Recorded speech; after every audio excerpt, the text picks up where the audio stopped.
మంచు ఫ్యామిలీలో గత కొన్నాళ్లుగా వివాదాలు చెలరేగుతున్న సంగతి తెలిసిందే. ఈ నేపథ్యంలో ఆస్తి తగాదాలే ఈ గొడవలకు కారణమని ఇప్పటికే బయటపడింది. అయితే ఈ వివాదంతో తన ఆస్తులు తనకు అప్పగించాలని కోరుతూ మోహన్ బాబు రంగారెడ్డి కలెక్టర్ కార్యాలయానికి చేరుకున్నారు. మంచు మనోజ్ కూడా ఇదే కార్యాలయానికి రావటం ప్రస్తుతం చర్చనీయాంశంగా మారింది. మంచు ఫ్యామిలీలో గత కొన్నాళ్లుగా చెలరేగుతున్న వివాదాలు తీవ్రస్థాయికి చేరుకుంటున్నాయి. ఈ నేపథ్యంలో రంగారెడ్డి జిల్లా కలెక్టర్ కార్యాలయానికి మంచు మనోజ్, మోహన్ బాబు వచ్చారు. ఆస్తి తగాదాల విషయమై వీరిద్దరూ ఇక్కడికి వచ్చినట్టు తెలుస్తోంది. అయితే తన ఆస్తులను మంచు మనోజ్ అక్రమంగా ఆక్రమించాడని రంగారెడ్డి కలెక్టర్కు మోహన్ బాబు ఫిర్యాదు చేసినట్టు సమాచారం.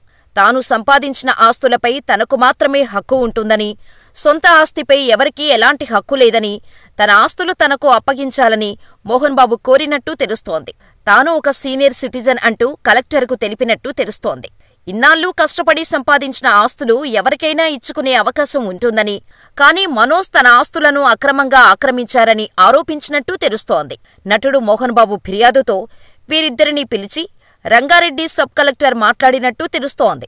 డాక్యుమెంట్స్తో సహా కలెక్టర్ ఆఫీసులోకి మంచు మనోజ్ ప్రవేశించిన నేపథ్యంలో మేజిస్ట్రేట్ హోదాలో ఇద్దరికీ నోటీసులు ఇచ్చినట్టు తెలుస్తోంది.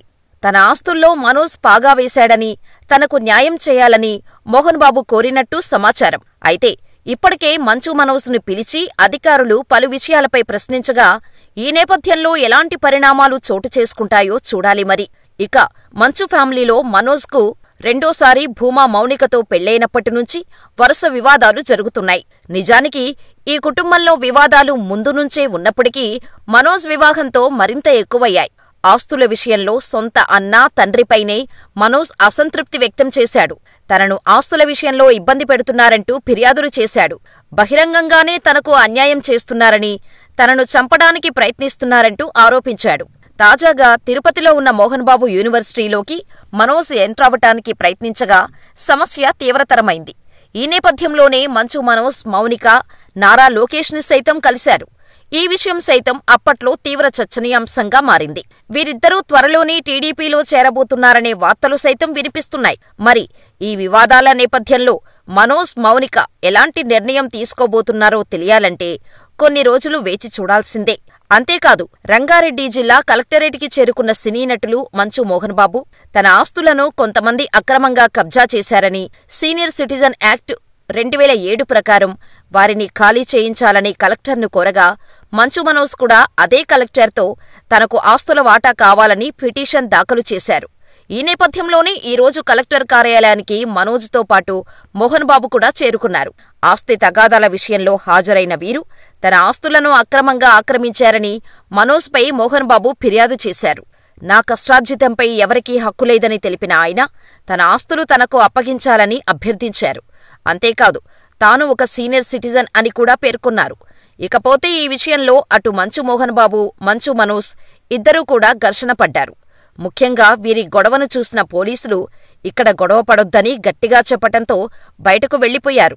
ఇకపోతే మ్యాజిస్ట్రేట్లో దాదాపు 2 గంటల పాటు విచారణ జరిగింది. ఆస్తి తగాదాకి సంబంధించి ప్రతిమ సింగ్కు పూర్తి వివరాలు అందజేశారు.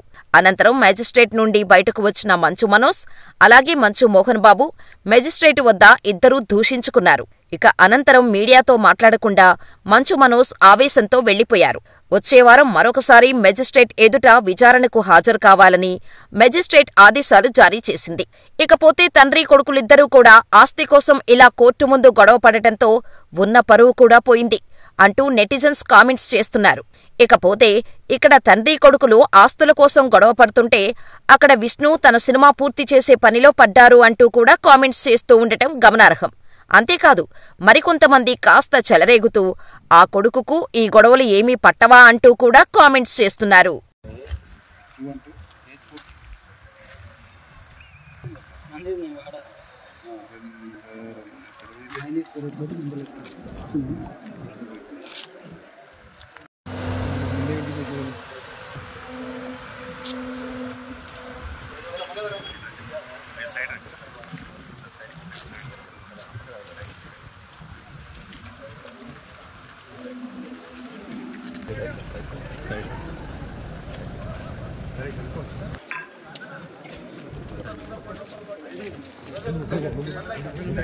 Ini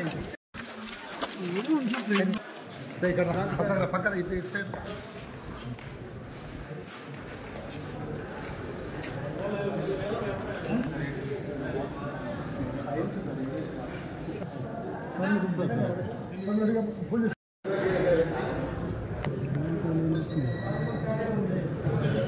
నువ్వు అట్లా పైనుంచి ఎట్లా